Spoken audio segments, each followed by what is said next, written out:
Hatta rivayette Seyyid-i Şehada selamullah aleyh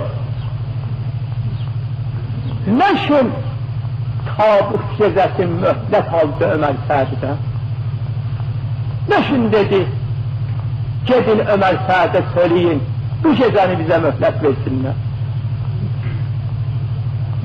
Ne garazı var idi Hüseyin İbn Ali'nin bir gece tahir olmakla, ki bir gece tahire Kerbela vakası. Garazı neydi?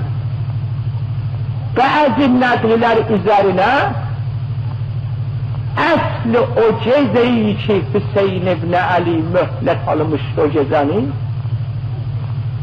aslı o ceze 40 nefer ya 30 nefer Ömer Sa'd koşunundan tövbe ettiler, tenassim ettiler, geldiler İmam Hüseyin'in tarafına. Neşin tövbe ettiler ona?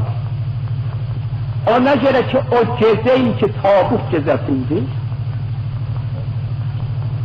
Hüseyin İbn Ali selamullah aleyhi özü ashabı, oğladı, hamılık sadbaha kimi teşbih deyirdiler, Kur'an okurdular, namaz kılırdılar, Allah'ı yad edirdiler. O dışı bazı nakillere göre bu cemaat Ömer Sa'd'in koşundan piçlerine geldi, vay olsun bize, biz ne iş istirik yapar? Bunlar böyle Allah adamlarıdılar, bu peygamber balasıdır, bu onların namazlarıdır, bu onların zikirleridir.